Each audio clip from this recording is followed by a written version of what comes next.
Rich the Hammer Hanlin has joined us today for Good Mortgage America. Pause and stop. Thank you for joining us today, by the way. I'm with Mike Wilcox and Dave the Diamond Bliesmer, Magic Mike Wilcox. Everybody gets a nickname. That's how we work around here. For those of us who don't know who Rich Hanlin is, Rich is the brainchild behind Xpert Home Lending, which is arguably the fastest growing mortgage platform, broker shop platform. This isn't Rich's first go around in this world. He's done it before, and I'll let Rich kind of talk about it a little bit more, but he's rebranded his years and I've been talking years and years of experience, like decades of experience, and he's put it all together to build this product, this platform that loan officers sign up for and really make their lives what they want, but really give you all the tools to be a big shot loan officer like Dave and Mike in the scene here. So Rich, welcome to the show. This is a last minute call. We just asked you, I literally asked you an hour ago if you could sneak in here. So nobody's really planned any questions. So I just want to get it started. That's the best way, I think. Here, I want to preface this that I promise you, I'm not going to answer these questions the way most people will think that I'm going to answer them. I have a completely different perspective on this business and where it's going, what's going on, where I've been. And so I'm sorry if I let some people down. I'm not here to talk about myself and what I own and how good I am or anything like that. So get ready. You might not get the answers that some people would expect someone to give, but I'll give you true answers. How about we go with that? True, edgy, and controversial sells, Rich. So as the more, say things that you wouldn't normally say, because we can really sell that on YouTube. Hey, you had me at Diamond Dave. Or Magic Mike. There's a movie on that. There is. I didn't watch it. True story. Or so. What's the biggest, maybe wildest challenge that we have faced this year so far, 2025, June? What's the biggest, wildest challenge that you've seen? Are you talking about as a company at Xpert Home Lending? As a company. Easy. That's an easy one. Adding 3 more not warehouse lines, correspondent relationships. Why? Because not a lot of people realize that UWM, we have the ability to literally, like if I have a branch manager that wants 1 BIP difference because they're offering things, you can maneuver things. That's not true. That ability to break up that one login to go broker or core, right? Most lenders still are on their own, not on their own, on an Encompass-based platform, which is dinosaurs compared to people who've invested like a UWM. Say what you want about UWM, but tell me this, how many people are attempting to help educate, do everything? That platform changed my life. And that is the biggest hurdle because people say, hey, we're not UWM. I'm like, cool, I've never asked you to be, but why have you not put any money into your platform? Because some of these lenders that approach us are doing less deals per month than we do as a broker. And we would inundate them and blow them up if they attempted to take on, our monthly ability, say it that way. But that's it. It's lining that all up and making it seamless for you guys, rolling it out, make sure our funders are aware of it. We've been hiring more people to take on that because it is different. It's different per lender, the back end and things like that. But I'm excited because that's something that we promised early on. And we're at that point, we want to get it in place before what we think's coming down the road here, possibly by year end. We want to be in place and we want the word expert on it, not stumbling, bumbling, wondering how to do it. Let's get all the kinks out. How many total loan officers, Rich, in the company right now? 6 of this morning. Besides Dave, Mike, and myself being the top loan officers in the company, are there other areas, and we're in Colorado, just for the record, are there other states or areas that even come close to the magnitude of the, dare I say, skill level and quality of lending that Dave and Mike and myself provide? And that's a great question. One thing that I have learned as of December when I checked that stuff out, per capita, Colorado is our best performing when you take actual licensees versus how many loans are done in that state. We have way more licensed loan officers in the state of California. But when you take that percentage of business, Colorado would be our number 1 state, California 2. We probably do more deals in California, but when you think of how many licensees we have, The percentage is what I'm talking about. I want to get that straight because people say, no, no, no. And it's like, no, percentage wise, Colorado, the amount of loans you get on average per loan officer is the highest of any state that we have. With rates where they are, and I was going to, my note says with rates on edge, but you know what? Rates aren't on edge. Rates have been sitting where they've been for a while now. I think we're getting used to it. I think clients are getting used to it. I think the whole sticker shock, for lack of a better word, is sort of gone now. But with rates where they are today, what do you think is our secret sauce for creating happy borrowers? And I've got some answers here too, but I'm curious to know what you guys think is our secret sauce for where rates are today. I think the secret sauce is this. I think it's kind of layered, in my opinion. And I'm going to speak just strictly from an origination point of view in the consumer experience, right? Is you're hearing a lot about the constriction that's going on in the retail environments. I think obviously when we're in these higher rate environments for longer, it really puts them in complications in terms of their margins. And, I think what a lot of people have to understand is some of that isn't necessarily by choice, right? Because if we're looking at rates, in that 6 to 7% range, we're obviously seeing in some markets, like here in Colorado, right, with our average price points, we're also seeing the pool of qualified buyers get constricted just simply based on qualification parameters. So I think when you have all of those dynamics going on, these environments where rates are in these patterns, for 2+ years, et cetera, I think it really benefits us in our particular market demographic here to be able to control the margin, right? Because we don't necessarily have to hit the same threshold and same yields behind the scenes that they do in those retail models, because they do operate with a much heavier overhead, in our opinion, right, as LOs. So the thing I like about this dynamic that we're in now is it puts us in a more competitive position to offer,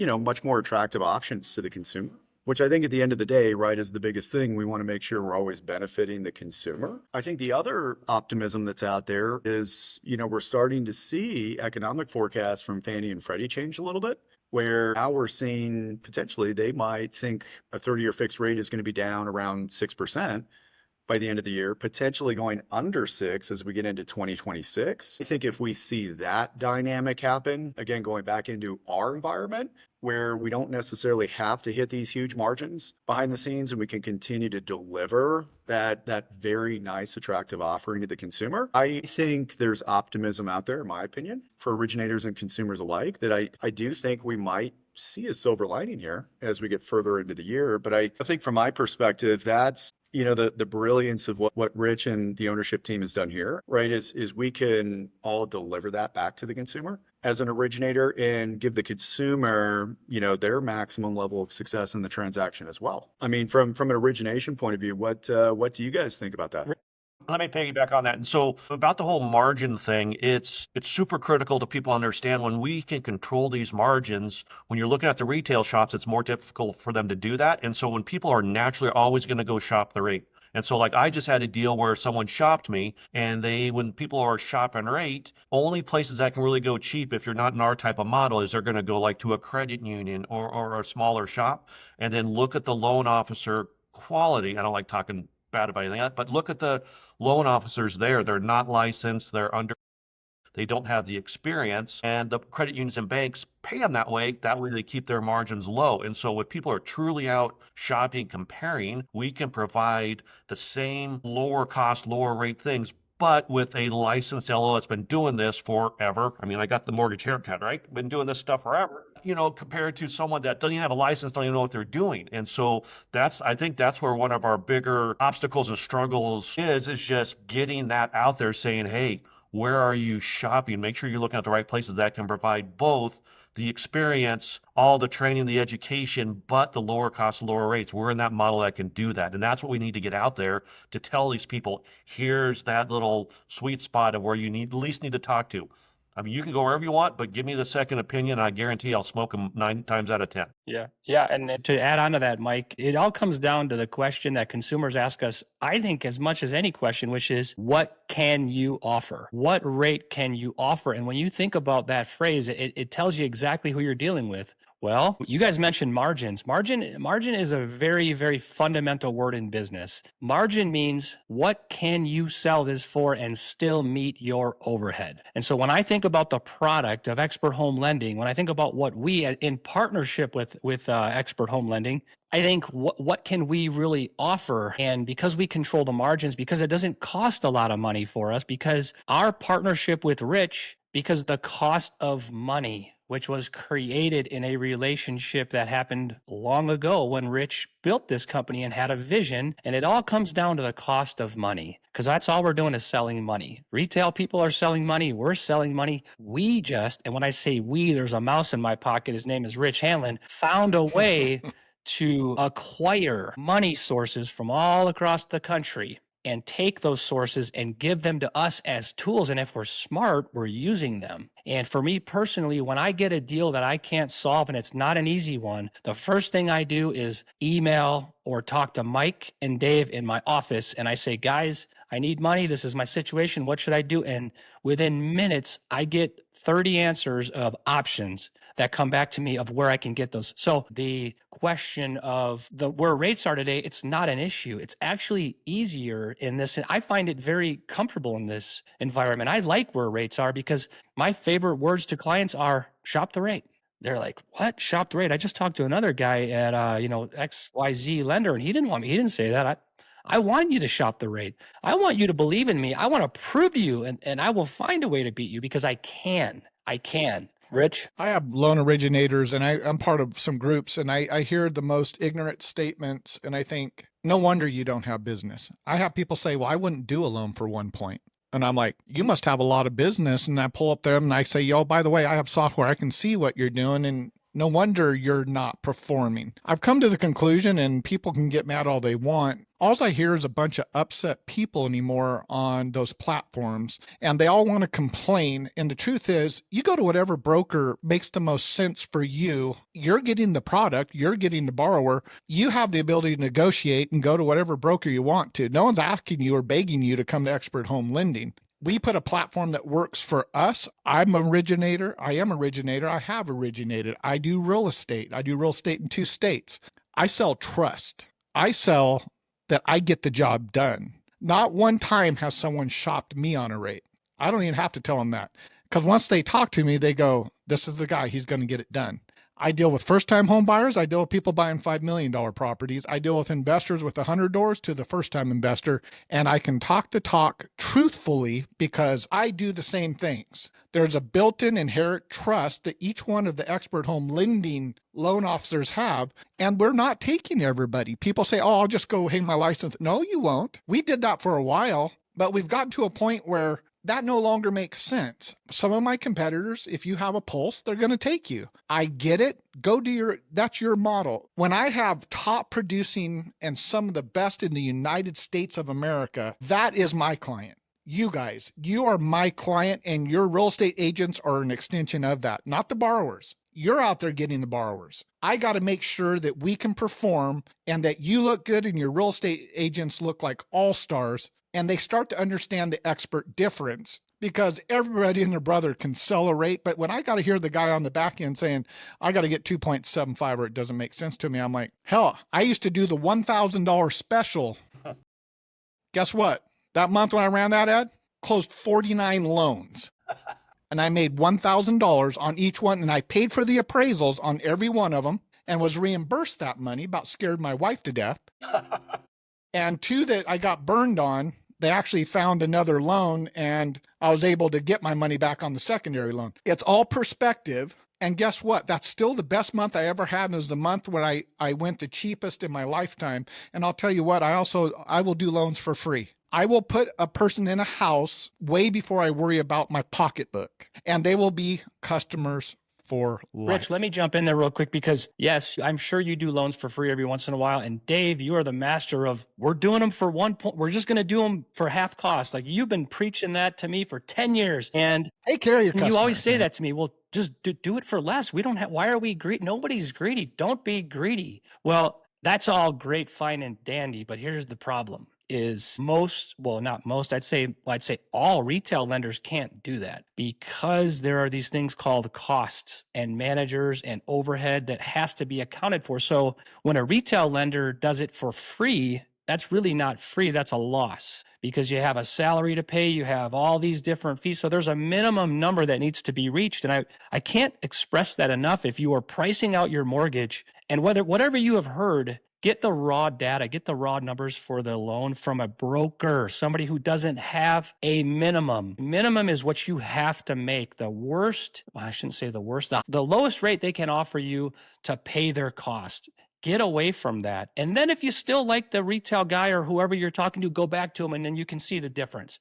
Create that spread. What I find is this. I have costs. I know right now, based on the average, and there's some loans that don't work out and blow up and we got to take care of that client. And then we have normal, I know what our average dollars per deal are. Even with those built in, I know what my overhead is. I know I got to close 160 loans before I'll ever, on average, make a penny, and each penny is shared 6 ways, right? It's like, so the goal is to get to 161, but every time we raise that up, add more people, that number goes up. And people say, oh my God, 160 loans to break even. Yeah. But we didn't build this platform to do 100 loans. We built it to do 1,000. The question is, how many loan officers will it take to get to 1,000?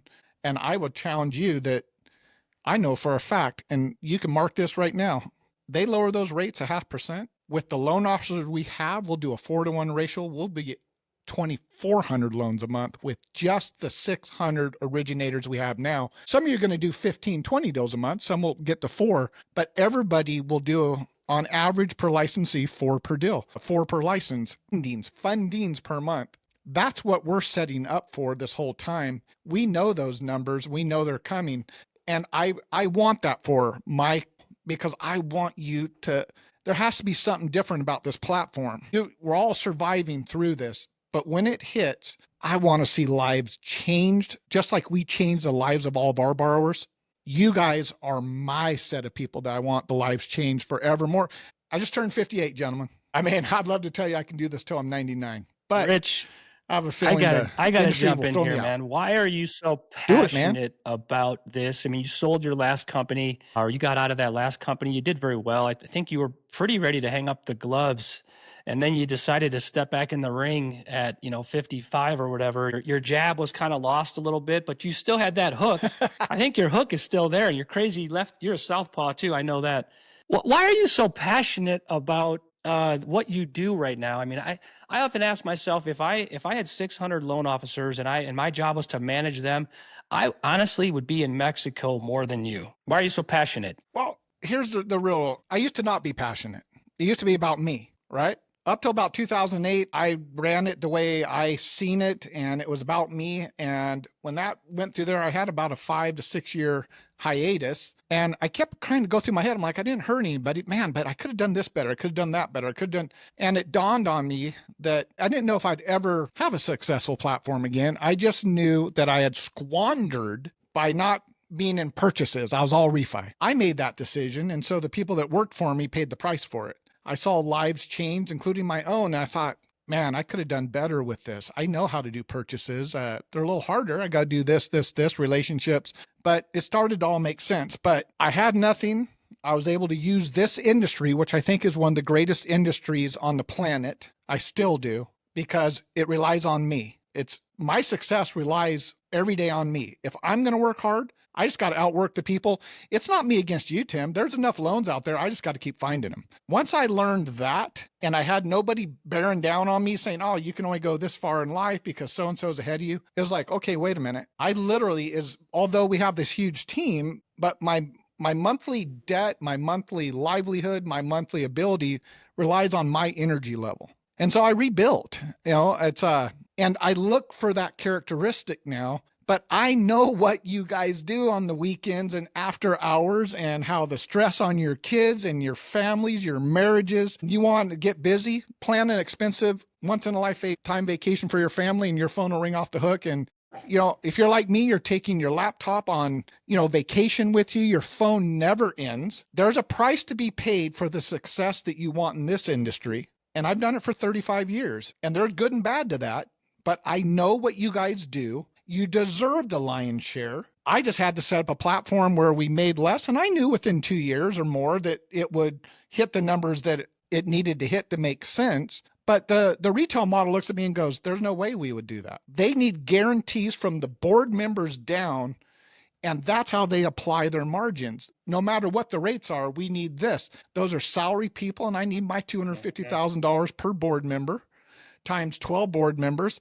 Get out there and sell it. And by the way, we'll take you on a trip to Bahamas once a year. Great. Meanwhile, you're selling a half to 1% higher in rate. You're telling people they don't qualify when they really do because you can't the do joke it. There, Rich, is the joke there is make $1 million for us and we'll pay for that $1,000 trip to Mexico for you.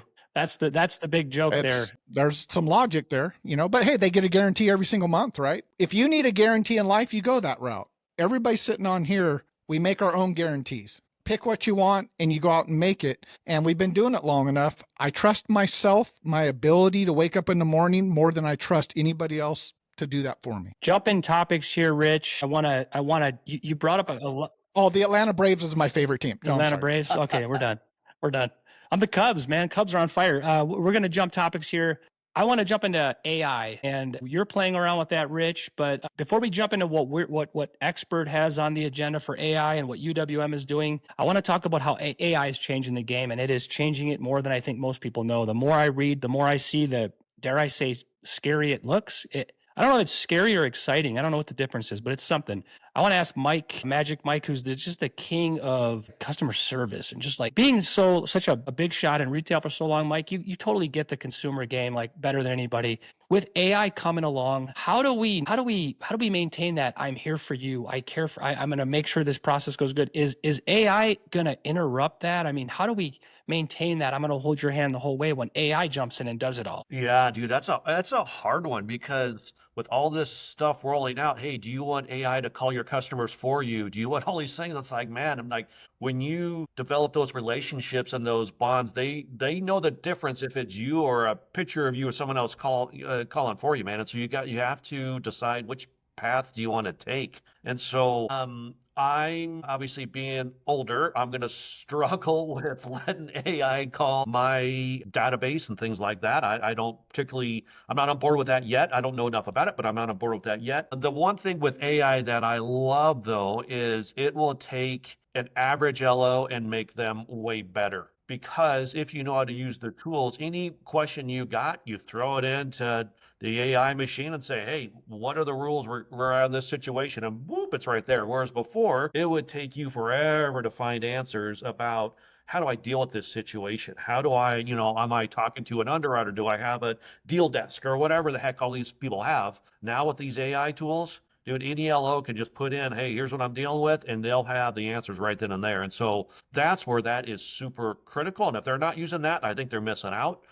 So I'm all on board with that part because it'll make every LO better. But the AI part where they're calling your database, man, I'm nervous about that, which again, that could just be because I'm old. I don't know. But yeah, there you go. Dave, what do you say to that AI? I totally echo Mike's sentiment. I think, I'm more on the side of the equation where I am excited about the use of AI because I do think there's ways to incorporate that in our business that's really going to help streamline transactions and make things way more efficient for the consumer, right? Because I think if there's ever been a struggle in our industry, especially if we go back to like that COVID era when loan volumes were so high and everybody was so busy, availability and bandwidth historically can always be a challenge. And I feel like if we go back to a consumer's point of view, the more available we are on the origination side of the transaction, the better the consumer experience. And I think the more we're available on the front end of the transaction, the faster that transaction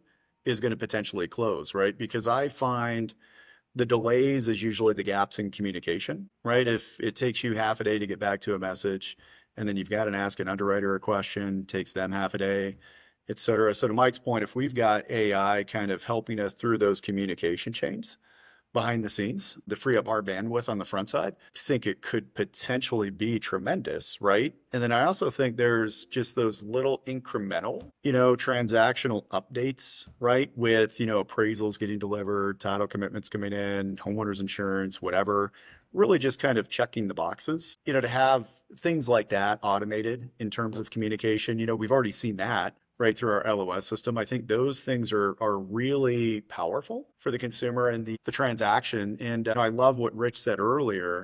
I think the passion for the consumer's success is really what drives all of us right behind the scenes. I totally echo that sentiment. And I think the incorporation of AI is potentially just going to drive, the consumer's experience to be even more positive than it is without the use of AI. Super, super important thing you said right there. I want to be very careful. If AI makes you an amazing loan officer, you probably weren't communicating enough to begin with. But here's the thing. I think what you're saying is still be a great communicator, because this is going to weed out. I mean, be the guy who touches it, doesn't still make the call, and let AI handle operational stuff. Let AI send all the stuff, but don't let it replace the human touch. And I think that is going to be the key with AI. Is I don't care how I could be naive for this, but I just don't know how AI can completely replace the knowing that Dave's a real person. I just don't see that, and I don't know how that could possibly happen. And maybe it could one day, but if I know you are a robot on the other end, it just feels different to me. If I know you're a person with real emotions, that's just. So, and there's a lot of shops out there now, especially on the retail side, where they're boasting about, hey, 50% of our deals, 75% of our deals don't even touch a human. They just go through the A machine and blah, blah, blah, blah. And I'm like, is that good? I mean, it's a self-checkout. It's a self-checkout at the grocery store is what is the selling point. I hear that, and I immediately respond like, how much business are you missing? Because, the easy deals, the 800 credit score, put 50% down, okay, fine. AI can prove all those can get booked all day long. But that's like 2% of the people trying to buy homes or do loans, right? And so, man, I think keeping the personal touch with someone that knows what they're doing and uses AI to help them with the knowledge, that stuff on the background to help them figure out solutions. That's where we need to be, in my opinion, is staying in front, always talking to people. They'll just make us faster, like Dave was saying. Big business, does big business though think differently? Are they like, hey, we are in the business of closing loans. You can touch and be friendly and super customer friendly and customer service, but isn't big business thinking, if we can save money per loan, man, we can really make an extra $1 billion this year? I think big business is looking at this a little different than we're talking right now. I think it's a good topic. I would challenge you that every bit of software is a form of AI in itself that's been designed to help in the transaction. The best form of that, what I'm talking about, is anybody that uses a CRM. It automatically communicates on a regular basis, stays in front of your person, if you had to do that. So automation has been around for quite a while, and it keeps getting better and better. The AI part of it now is this interactive thinking thing that's not just automatically sending out. It's actually interacting in a way to say, this person wants A, not B. Let me move them for you. I have my own thoughts on it. I'm with Mike. I get automated calls all the time. I believe people like Rocket believe that it will be the methodology. And from a realtor standpoint and an originator standpoint, I think the only way AI can help me with the difficulty of some of the deals that I do, because I don't get those 800 plus scores that Dave talked about. I get the self-employed that has 200 page to 400 page, taxes with 20 corporations, and even the underwriters are like, I honestly don't know what to do with this. And I'm like, great.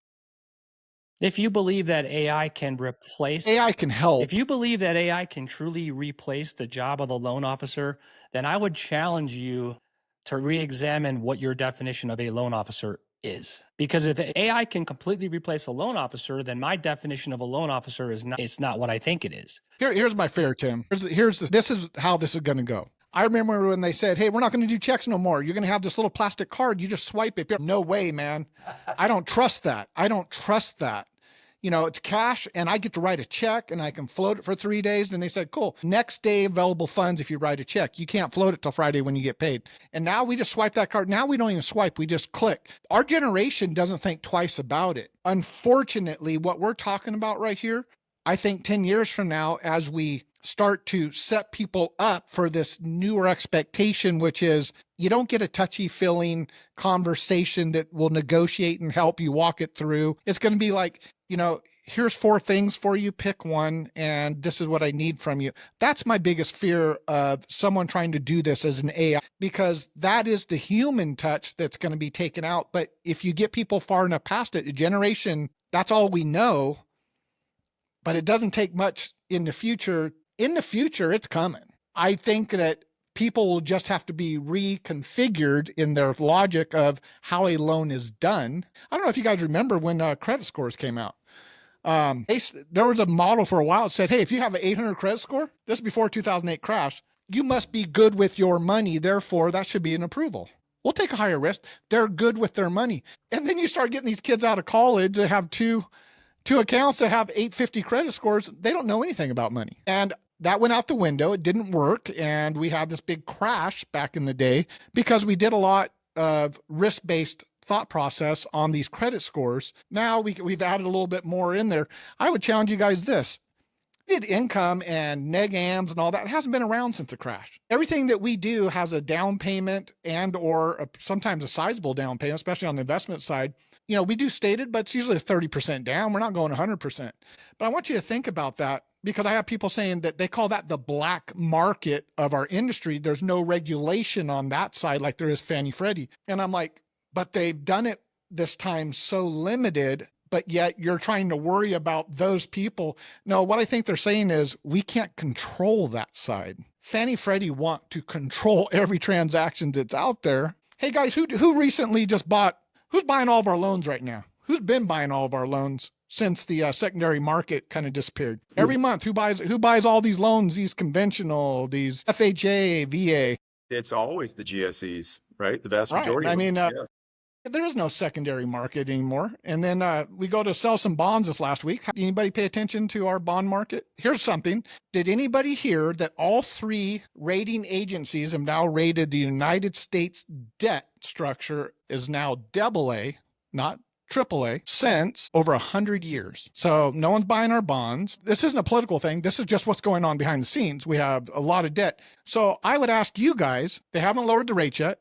We're at probably getting towards the peak of pain. Something's getting ready to give. Somewhere, somehow, something's getting ready to give that's going to affect our industry in a major way. Dave, it could be your 0.5% drop in rates, because it's going to have to be aggressive when it comes. By the way, did you know we're one of the only countries to not lower our rates yet? Other countries have already started lowering rates. Is it a good thing if we lower our rates? What does that tell you? We call it quantitative QE, quantitative easing. That means they're going to start printing money. But it's going to be interesting what we call the landing to all this. Can the United States figure out a landing? Something's going to give. The dollar to the rates to a pullback a little bit in values. Are you guys seeing any pullbacks in values in certain areas of the United States? I'm hearing we got a couple places of the 300 plus major areas, we're up to 131 have had pullbacks now in value. But yet I have people saying, well, why aren't my values going in our area? And it's like, well, there's another side of the story. We have institutional buyers like BlackRock coming in and buying all these properties. You don't hear anything about that, but they worry about me, you, and the 4 of us going out and buying another 2nd or 3rd or 4th rental property. But we're not going to talk about the company that's buying 1,000 at a time. Tell me where the market's going from here. Tell me how the first-time home buyer can afford a $500,000 house just to get into a 30-year-old house that has 1,000 square feet up in California. And it's probably not far behind in the Boulders and some of those places that are out there where you guys are at. Now, that went way off topic. That's nothing to do with AI. But if you can't solve all these, I don't care how much AI you got, there ain't going to be a market for anybody to do anything, let alone AI. Rich, jobs report just came out yesterday. Did you see that? Now, that was shocking. What did it say? Well, it was just, they were expecting like 115,000 job creations, and they ended up with like 37,000, which is just way off the mark. Not just a little bit off. And then they revised the month before so that the spread was even more than that. But to me, what that tells me is that, to your point about something's coming, I think that was just their way of justifying whatever is coming, because, and I think that's good. I think they're going to, I think this is the, we need something, guys. Well, it's I think stagnant, in my opinion. Jerome Powell, I think, needs a little objectivity to say, hey, look, okay, fine, I'm going to make that cut, but here's why. Look at our slowdown in the labor market. That was, to me, that was an eye opener. I'm like, okay, it was really good news for me. I'm like, we're going to get a rate cut here soon. I don't know how soon, but I think. And Dave, where did you hear that about the 6% Fannie? Like, I didn't hear that. Where was that at? So I was reading their economic report that they release every month. And, they're basically stating the same data. What is that stat that you're talking about? So on the monthly Fannie Mae economic reports that they release, and I like to share this with consumers as well, right? Because sometimes when you're talking, 5-1 ARMs versus temporary buy downs versus fixed rates, I think it's good for them to see these market forecasts as well, so that they can kind of, plan through things short-term, long-term. But I was looking at it directly from Fannie Mae's site, where they post, their monthly reports and economic data and rate forecasts. So, they just update it, once a month. So it's on there. Tim, I'll send you the link so you've got it as well. But, it's interesting because they were kind of citing all the same things that you guys are talking about, right? Like economically, we're probably in a position where we're seeing some slowdown. So rates should fundamentally probably come down short term. And the other concept too, and I know Rich, Mike, and I and Tim have talked about this in previous meetings, but it'll be also interesting to see, there was reference of, will they question if the Fed starts buying mortgage-backed securities and treasuries again, like they did during the COVID era and other times historically to kind of, ease long-term rates. It seems there's a lot of potential forecast out there that says these things are all coming. And Rich, I totally agree with you. It would be well overdue for the consumer, because I mean, the affordability issue right now for consumers is crazy in a lot of markets. So I think any good news we see there in terms of the rate environment would be very welcome. But I'll share it with you guys when we're send it over in there. Guys, we are hitting 48 minutes, almost an hour. I have other topics I want to get to. We're going to 1 minute to say your piece on this. If you don't want to talk about it, just say pass or whatever you want to do. Rich has the clock going. Let's do this. I'm ready. Non-QM is booming. What are you guys seeing? Go. They did a great job with the DSCR. I think that they have absolutely blown it out of the water. I think it's the most unique loan on the planet. When I think of non-QM, that's where I'm leaning in that conversation. Maybe I have a different thought process. DSCR is rocking. Other thing we're seeing a lot of is non-warrantable condo stuff. So many complexes are no longer warrantable or on the approved list. Whew, therefore, true. so many lenders can't touch them, and yet we can. And so that's a huge one for people out there. Non-warrantable condos is big. Bliesmer. And again, echo the sentiment on those two topics. I'm going to add bank statements and other income documentation methods. Investors out there now are going to accept a, P&L prepared by a CPA, 12 or 24 months personal or business bank statements. So I think the flexibility on those is key. And as Rich mentioned earlier, the fact that they're conservative loan to values, if you're doing those at, a 20%, 25% down payment, I don't see that the collateral is at risk if flooding the market like it did back in the meltdown era. So no, I think collectively agree. It's great to see the non-QM market coming back. Nobody said the no ratio loan that with Champions and with our other partners. I've done 2 of those for people with no income and with 25% down over 680. We're good to go. That's a crazy, crazy product. I've seen it work in action. And honestly, the process was not as hard as I would have thought. It was literally very similar to a conventional loan. Just the process was very similar. I'll throw this in there too. I-10, we're seeing more I-10 loans, which I'm glad. I understand why we created those loans, and it's nice to see. I'm going to say this to wrap this up. Why is it that people from other countries will come here and do anything they can to become a homeowner? But yet people who live here will fight you all day long, say, oh, it's not worth it, I'm going to keep renting. What is it that these other people know? And it's owning something.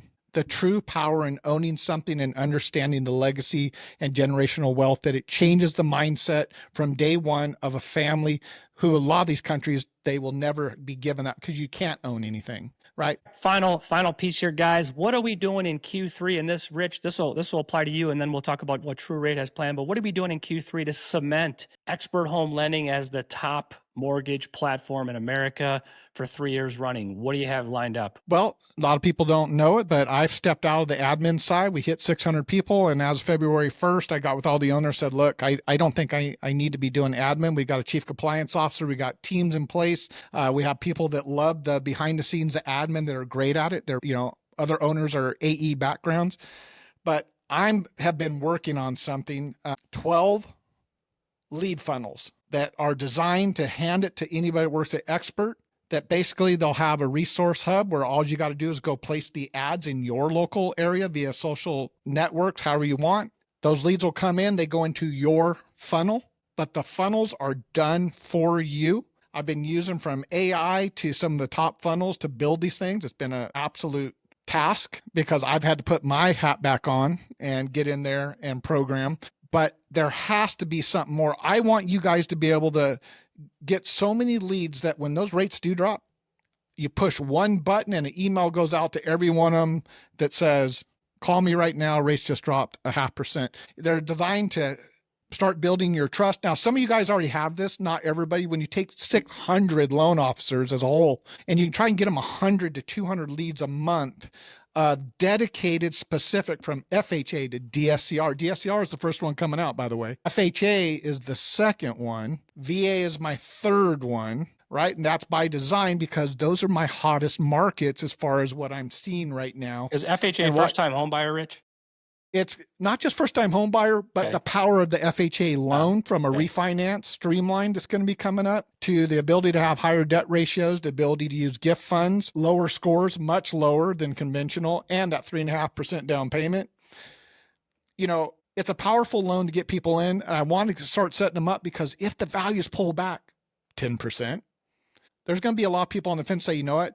It's time to jump in and make that. And I want to have them educated and ready. But the goal on that, and I'll say this from an expert standpoint, you're going to have to sharpen up on your programs because if you get a VA lead, you better be able to have a conversation about VA loans. You get a DSCR lead, you better know your DSCR products. Going to our Facebook group to ask us questions, you get away with that one time. The second time, shame on you. Learn, get your AEs, and start studying your products. You shouldn't have to stutter when somebody gets on the other end of that phone and says, I have a question. I'll leave it at that. Mike, Q3, what are you planning? What do you have lined up in the plan to cement yourself in True Rate Mortgage Group as the best mortgage platform lender in Colorado? Go. It's a matter of just touching your database, letting them know you're still here, talking about their short-term, long-term plans, what we are expecting to happen to have them ready.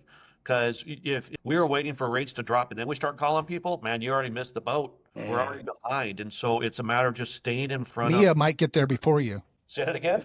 Mia might get there before you. Well, Mia might get before me, yeah. And so we just got to stay in front of our people and have them ready, but really understanding what are their short-term, long-term goals. So we are helping them with the right products based on what they're wanting to do. David, Q3. I can't say it enough, and to simplify what both Rich and Mike are saying here, knowledge and availability I think is everything from an origination standpoint, because you've got to have the knowledge to approve your availability, right? Because if you know all the answers in that initial conversation, or 90% of them, you're going to streamline the communication and the experience for the consumer. So knowledge and availability are huge. And Rich has said it multiple times, but focus on helping the consumer. Don't be driven on the income side of transactions. Be driven on the volume and the fact that you want to help as many people as you possibly can, and never lose focus on that. So again, to me, it's not anything too complex. I think if you just, if we always focus on those three basics, but then stay very focused, very driven, and very committed to that, I think losing sight of that sometimes, LOs can get very distracted. I think if we just, simplify and stay focused and driven, I think it's just always a continued area that all of us need to always be aware of and always get better with. Be proactive, be ready, be knowledgeable. And you brought up a good point. Have some gratitude. Have some gratitude. Put the client first. Don't ever forget that. Rich brought it up a bit ago about I have to make X amount of dollars. Forget all that. Take care of people. We're dealing with people here. Attitude of gratitude. This is common sense, take care of people stuff. And that's it for this show, guys. Thanks for joining. We're going to get together. Rich, we want to have you back as often as you have time. I do think you're going to need to change that hat because I'm not sure. But Thanks, brother. Thanks, guys.